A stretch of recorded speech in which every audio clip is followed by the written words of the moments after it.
નમસ્તે વિદ્યાર્થી મિત્રો, વેટ ડિજિટલ એજ્યુકેશનમાં હું ઋત્વી દેસાઈ આપ સૌનું હાર્દિક સ્વાગત કરું છું.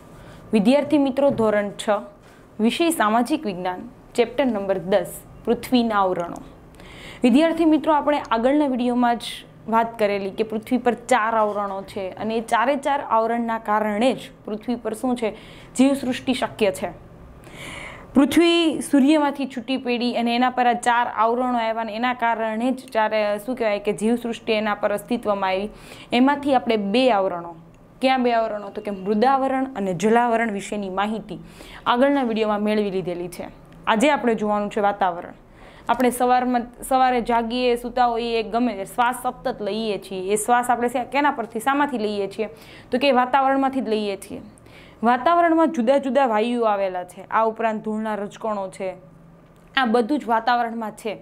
તમે મને સાંભળી શકો છો તો એની પાછળનું રીઝન પણ શું છે? વાતાવરણ જ. કે વાતાવરણના કારણે જ એકબીજાના જે ધ્વનિના તરંગો છે એકબીજા સુધી શું કરી શકીએ છીએ, આપણે પહોંચાડી શકીએ છીએ. વાતાવરણમાં આપણે જોઈ નથી શકતા, આપણી વચ્ચે વાતાવરણ છે જ. આપણે એક્ઝેક્ટ આપણને ટચ કરેલ આપણે વાતાવરણમાં જ છીએ, પરંતુ આપણે વાતાવરણને અડી શકતા નથી, જોઈ શકતા નથી, એને આપણે એમ શું કહે પકડી શકતા નથી, એવું કંઈ કરી શકતા નથી. કેમ કે ગંધ સ્વાદ રહિત છે. કોઈ પણ ટેસ્ટ આપણે સ્વાદ એટલે આપણે શું કહે કોઈ પણ પ્રકારનો ટેસ્ટ લેવો હોય તો આપણે ચાખીએ એટલે તરત ખબર પડી જાય કે ભાઈ પાણી છે, શરબત હોય કે પાણી હોય બધું છે તો આપણે ચાખીએ, ગળ્યું પાણી હોય કે સાદું પાણી હોય ખબર ના પડે કયું પાણી, પણ ચાખીએ એટલે તરત ખબર પડી જાય કે ભાઈ આમાં ખાંડ છે અને આમાં નથી. પરંતુ વાતાવરણમાં એવું છે નહીં, એને કોઈ પ્રકારનો રંગ નથી.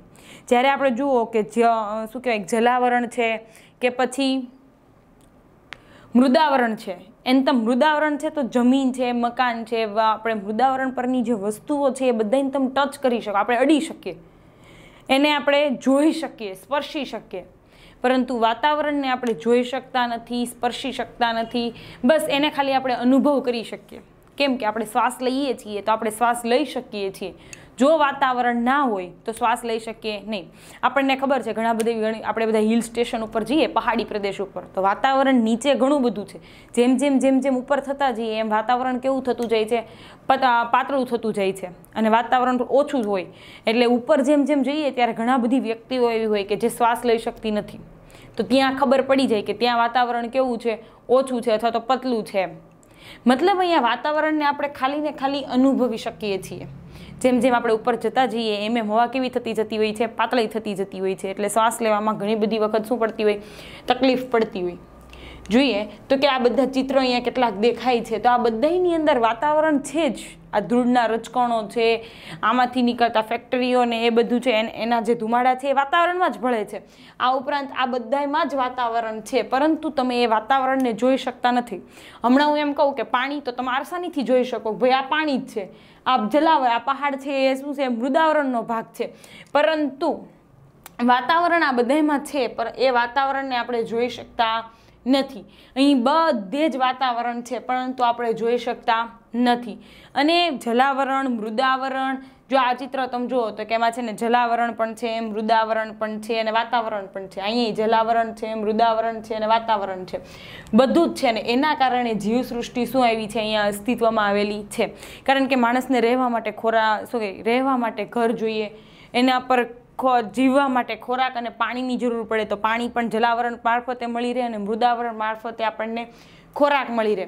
અને એનાથી પણ વિશેષ કે ખોરાક ને પાણી કદાચ 1-2 દિવસ નહીં મળે તો પણ ચાલે, પરંતુ શ્વાસ લીધા વગર તો 2 મિનિટ પણ ચાલે નહીં. તો એ બધાનું પ્રાણવાયુ આપણે કહીએ તો કે ઓક્સિજન જોઈએ.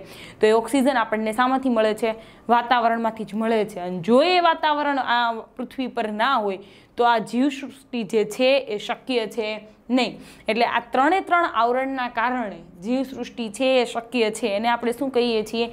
જીવાવરણ કહીએ છીએ. જોઈએ પાઠમાં વાતાવરણ.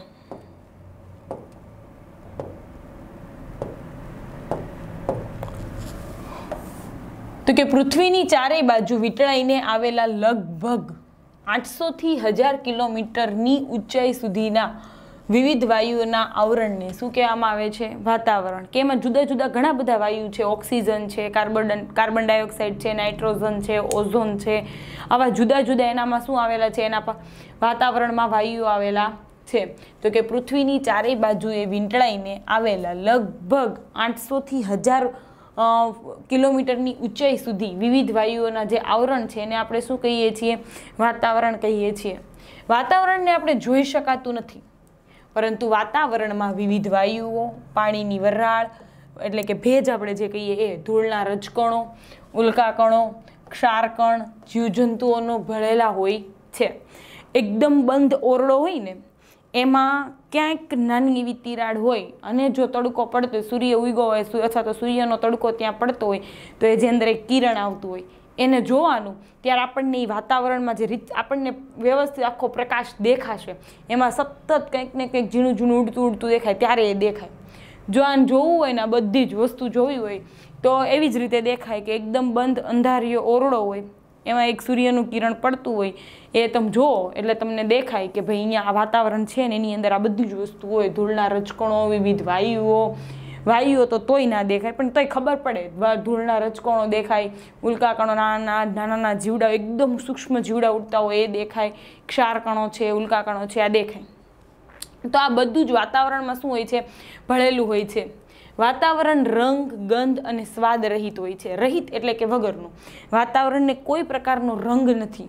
આપણે જોઈએ તો વૃક્ષો છે કેમ ગ્રીન કલરના છે, પાણી છે કેમ દૂધિયા જેવું આપણને એવું લાગે, કલર દેખાય એમ, પહાડ છે તો એ કાળા કલર જેવા પથ્થરો દેખાય, પરંતુ વાતાવરણને છે કોઈ પ્રકારનો રંગ છે નહીં, કોઈ પ્રકારની ગંધ પણ છે નહીં અને કોઈ પ્રકારનો સ્વાદ પણ છે નહીં. તે પારદર્શક છે. પારદર્શક એટલે કે તમે એની આરપાર તમે જોઈ શકો છો. પારદર્શક છે. વાતાવરણમાં વાયુ, પ્રવાહી અને ઘન તત્વોનો સમાવેશ છે. કેમ વાયુ, પ્રવાહી ને ઘન તત્વ? તો વાયુઓ છે એ બધા વાયુ પદાર્થ કહેવાય. પાણીની વરાળ, ભેજ સ્વરૂપ આપણે જે કહીએ એ પ્રવાહી પદાર્થ, અને તમે ઘન તત્વો જો તો ધૂળના રજકણો છે, આ ઉલ્કાકણો કહીએ છીએ, સૂક્ષ્મ જીવો કહીએ છીએ, આ બધાનો સમાવેશ છે વાતાવરણમાં થયેલો જોવા મળે છે. તેમાં આવેલા વિવિધ વાયુઓ જેવા કે નાઇટ્રોજન, ઓક્સિજન, આર્ગોન, પછી કાર્બન ડાયોક્સાઇડ, ઓઝોન વગેરે શું છે? મુખ્ય છે. આ બધા વાયુઓ ઘણા બધા છે, પરંતુ મુખ્ય વાયુઓ આપણે કહીએ તો કે સૌથી nitrogen, oxygen, argon, carbon dioxide ને ઓઝોન. પૃથ્વીની સપાટીનું નજીકનું વાતાવરણ કેવું હોય છે? ઘટ. જેમ પૃથ્વીની સપાટીની નજીક જે વાતાવરણ હોય છે એ જાડું હોય, જેમ જેમ જેમ જેમ તમે ઉપર જતા જાઓ એમ વાતાવરણ કેવું થતું જાય છે? પાતળું થતું જાય છે. એટલે કે જેમ જેમ જ્યારે પૃથ્વીની સપાટીથી ઊંચે જતા વાયુનું પ્રમાણ ઘટતું જાય છે અને હવા કેવી થતી જાય છે? પાતળી થતી જાય છે. એટલે પૃથ્વીની સપાટીમાં એટલે નીચે છે ને વાતાવરણ, આપણે જ્યાં રહીએ છીએ પૃથ્વી સપાટી નજીક, આપણે તો એક્ઝેક્ટ પૃથ્વી સપાટી પર જ રહીએ છીએ, એટલે આપણી આજુબાજુનું જે વાતાવરણ છે ને ઘટ છે, સરળતાથી શ્વાસ લઈ શકીએ. મેં તમને કીધું એમ કે પહાડી વિસ્તારમાં તમે ફરવા માટે આપણે જઈએ તો ત્યાં આપણે ઉપર જઈએ એટલે હવા કેવી થતી જાય? પાતળી થતી જાય, વાયુનું પ્રમાણ ત્યાં ઓછું થતું જાય, એટલા માટે ત્યાં વાતાવરણ કેવું જોવા મળે છે? પાતળું જોવા મળે છે. હવે અહીંયા છે ને કેટલાક ચાર્ટ આપ્યો છે કે જેમાં છે ને આપણને કે વાતાવરણમાં કયા વાયુનું પ્રમાણ લગભગ કેટલું છે એ જોવા મળે છે. તો નાઇટ્રોજન 78.3%, સૌથી વધારે વાતાવરણમાં જો કોઈ વાયુ હોય ને તો એ નાઇટ્રોજન છે.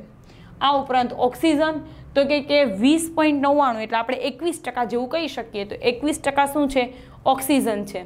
આર્ગોન તો કે 0.94%, કાર્બન ડાયોક્સાઇડ તો 0.3% અને અન્ય વાયુઓ 0.1% જેવા છે. સૌથી વધારે નાઇટ્રોજન છે, એનાથી ઓછો એટલે કે 21% જેટલો ઓક્સિજન છે. આર્ગોનનું પ્રમાણ 0.94% છે અને કાર્બન ડાયોક્સાઇડનું પ્રમાણ 0.03% છે, જ્યારે અન્ય વાયુઓનું પ્રમાણ કેટલું છે? 0.01%. પૃથ્વીની સપાટીથી જેમ જેમ ઊંચે જઈએ તેમ વાતાવરણના મોટા ભાગના વાયુનું પ્રમાણ કેવું થતું જાય છે? ઘટતું જાય છે. જેમ જેમ તમે પૃથ્વી સપાટીથી ઉપર જાઓ એટલે ઓક્સિજન છે, નાઇટ્રોજન છે, આર્ગોન છે, કાર્બન ડાયોક્સાઇડ છે, એ વાતાવરણ કેવું થતું જાય? ઘટતું જાય. એટલે કે એ વાયુનું પ્રમાણ કેવું થાય? ઘટતું જાય. આપણને ખબર છે કે આપણે એમ ઘણી બધી વખત એવું કહેતા હોઈએ કે અમુક હિલ સ્ટેશન પર જઈએ એટલે આપણને એમ લાગે કે હવા એકદમ ચોખ્ખી છે.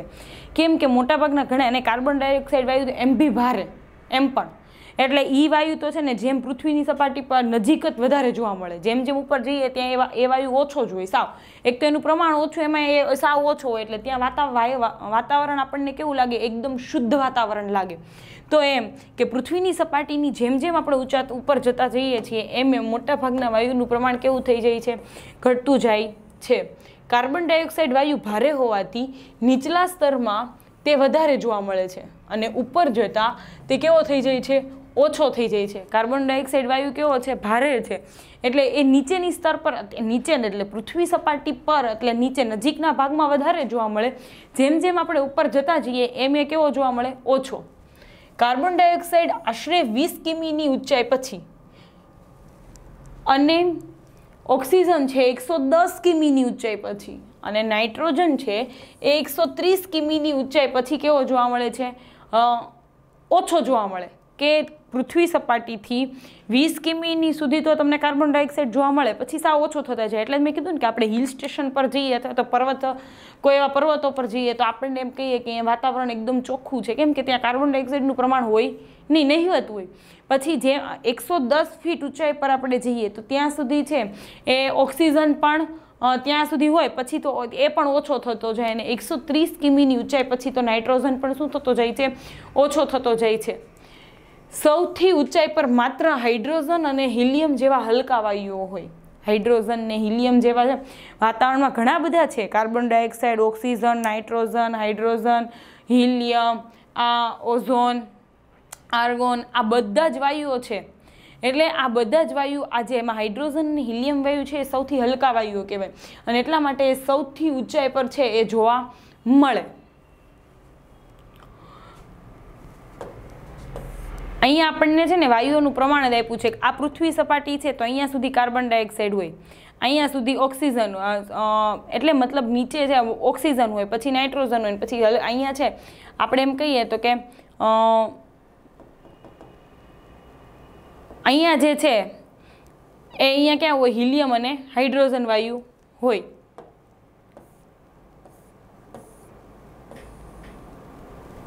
વાતાવરણમાં ઓઝોન વાયુનું પ્રમાણ છે એ કેવું છે, ખૂબ જ ઓછું હોય છે. આ વાયુ સૂર્યના જલદ પારજામરી કિરણોનું શોષણ કરી પૃથ્વીને સૂર્યની પ્રચંડ ગરમીથી બચાવે છે અને આ વાયુ મુખ્યત્વે વહેલી સવારે ખુલ્લા મેદાનમાં અને સમુદ્ર કિનારાની હવામાં વધારે પ્રમાણમાં જોવા મળે છે. ઓઝોનનું સ્તર આપણે કહીએ છીએ પૃથ્વી પર ઓઝોનનું સ્તર આવેલું છે ને એમાં આપણે ઘણી બધી વખત એવું સાંભળેલું છે કે ગ્લોબલ વોર્મિંગના કારણે છે ને પૃથ્વી પરનું આ જે સ્તર છે એમાં શું પાડવામાં આવે, ઘણી બધી વખત ગાબડા પડી ગયા છે તો એવું આપણે સાંભળીએ છીએ. તો આ ઓઝોન સ્તર શું છે તો કે ઓઝોન વાયુ છે ને વાતાવરણમાં એમ પણ ખૂબ જ ઓછો છે.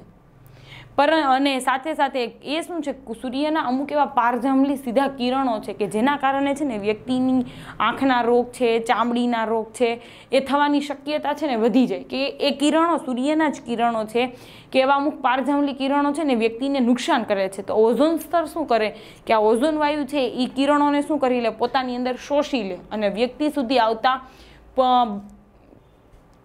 અટકાવે, જેથી કરીને વ્યક્તિને છે ને એની સામે રક્ષણ મળે.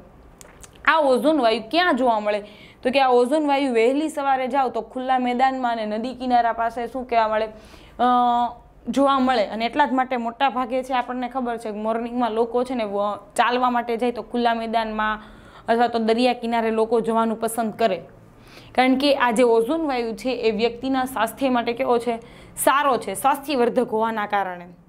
તો ફરીવાર કે ઓઝોન વાયુ છે એનું પ્રમાણ શું છે, ખૂબ ઓછું છે અને એ ઓઝોન વાયુ છે એ સૂર્યના જે પારજાંબલી કિરણો છે એ પૃથ્વી સુધી આવતા અટકાવે, કારણ કે એ કિરણોથી છે ને આપણને ચામડીના રોગ છે, આંખના રોગ છે થવાની શક્યતાઓ છે વધી જાય.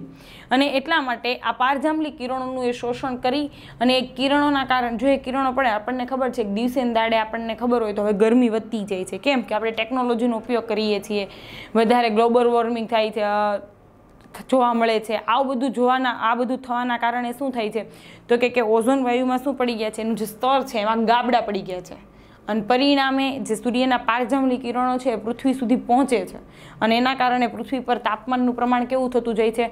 વધતું જાય છે. તો અને એનાથી ગરમી વધે છે.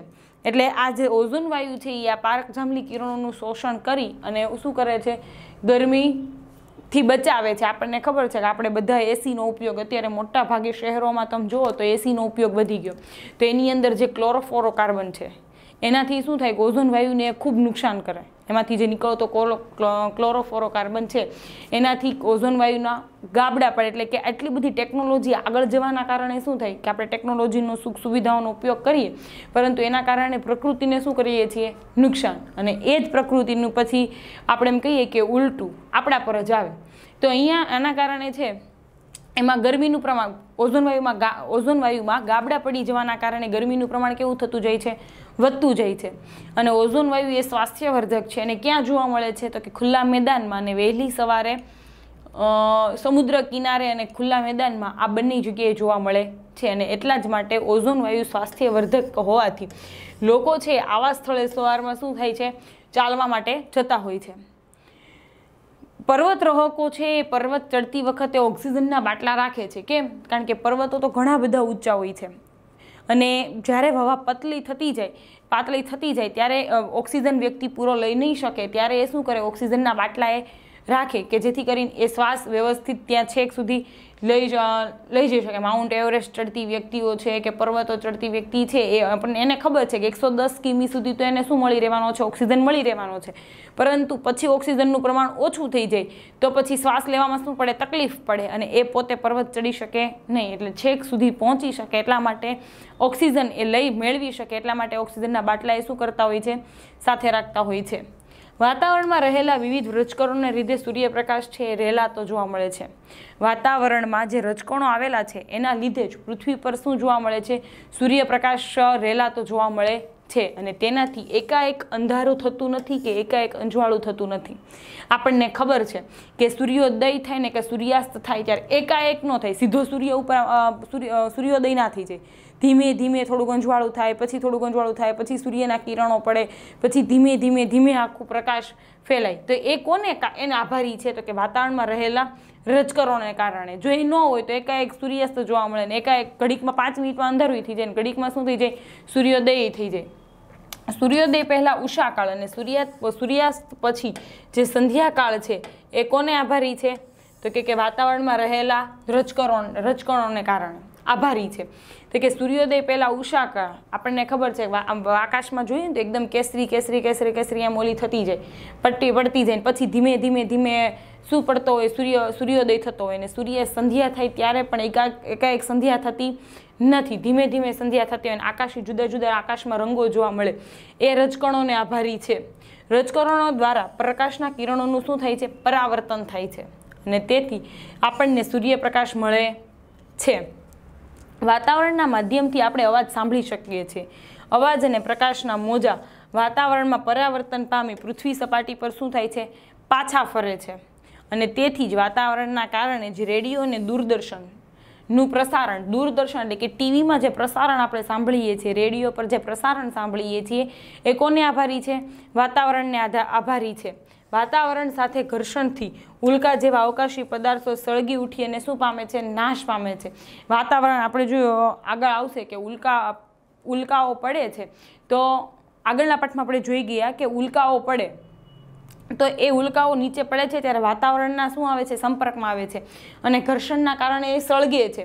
અને એ સળગે છે એટલા માટે છે ને સીધી પૃથ્વી પર પડતી, બધી જ ઉલ્કાઓ પૃથ્વી પર પડતી નથી. એ વાતાવરણમાં શું થઈ જાય છે? નાશ પામી જાય છે. આમ વાતાવરણ એ પૃથ્વી માટે કુદરતની શું છે? ઢાલ છે. આપણને બચાવે છે. જો એવું વાતાવરણ એવું ન હોત તો આપણું જીવન સૃષ્ટિ શક્ય જ ન હોત ને ઉલ્કાઓ પડે જ ને તો સીધી અહીંયા પૃથ્વી પર જ પડે, તો ગાબડા જ હોત જ્યાં હોય ને ત્યાં. એમ વાતાવરણના માધ્યમથી આપણે અવાજ સાંભળી શકીએ છીએ. અવાજના અને પ્રકાશના મોજાના પરાવર્તન પામી પૃથ્વી સપાટી પર શું થાય છે?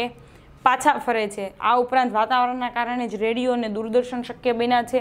વાતાવરણ સાથેના ઘર્ષણ થી ઉલ્કા જેવા અવકાશી પદાર્થો છે એ સળગી ઉઠે છે, એના કારણે વાતાવરણમાં નાશ પામે, પૃથ્વી પર પડે નહીં. ઢાલ એટલે શું કે કોઈ પણ આપણને ખબર છે રાજાઓ પહેલાં યુદ્ધમાં જતા ત્યારે એક હાથમાં તલવાર હોય ને એક હાથમાં ઓલું ગોળ ચકડું હોય કે જેને આપણે શું કહેતા ઢાલ કહેતા, કે જે એને ઘણી વખત દુશ્મનથી શું બચાવે. એવી જ રીતે સૂર્યના ક્ષ-કિરણો એવા છે, પારજાંબલી કિરણો છે એ છે, અથવા તો આ જે વાતાવરણમાં ઉલ્કાઓનો જે પડવું, એટલે આવી બધી બાબતથી વાતાવરણ આપણને શું કરે છે, બચાવે છે. એટલે આપણે એમ કહી શકીએ કે એ પૃથ્વીનું શું છે, એક કુદરતની ઢાલ છે. વાતાવરણ એ પૃથ્વી પર કુદરતની શું છે, ઢાલ.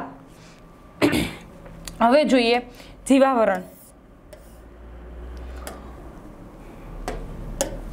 મૃદાવરણ, વાતાવરણ અને જલાવરણ જે ભાગમાં જીવસૃષ્ટિ વ્યાપેલ છે તેને શું કહેવામાં આવે છે, જીવાવરણ કહેવામાં આવે છે.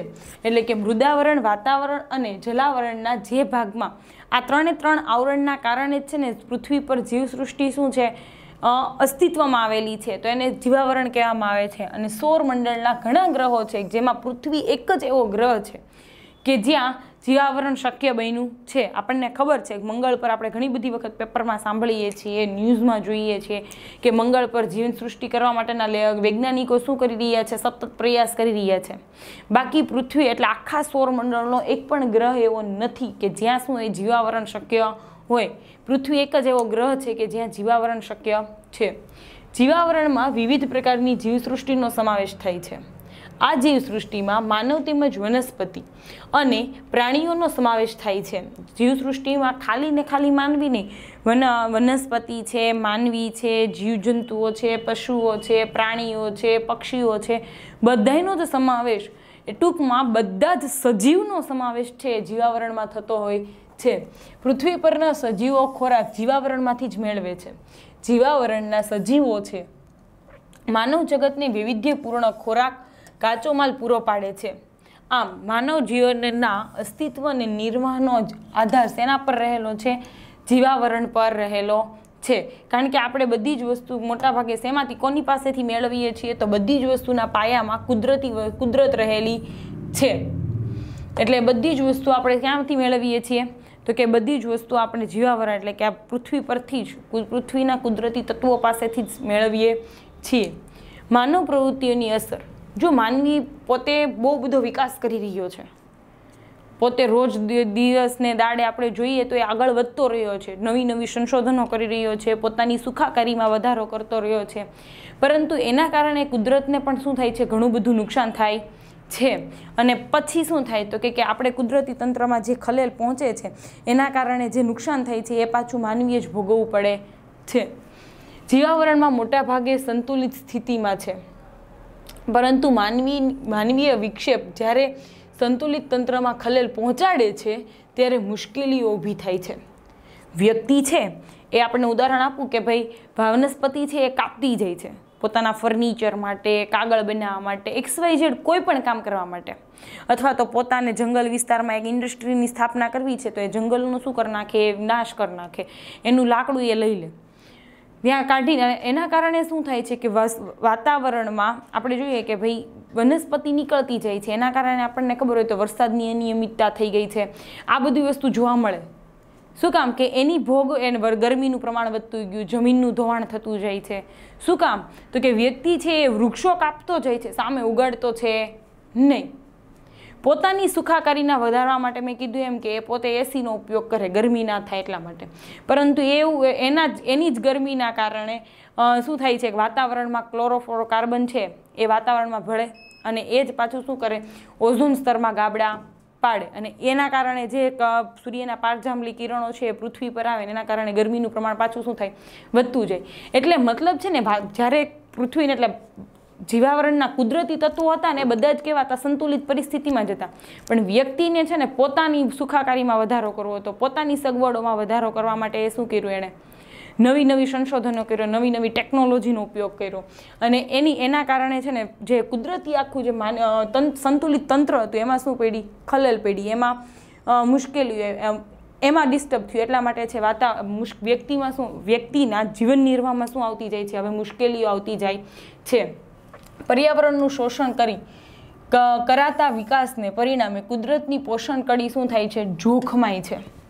પર્યાવરણનું શોષણ કરી, એટલે કે વાતાવરણમાં જંગલને એવું બધું કાઢતા જાય તો આપણને ખબર છે કે જે પ્રાણીઓ, જે જંગલી પ્રાણીઓ છે કે જે પશુઓ છે એ ક્યાં રહે?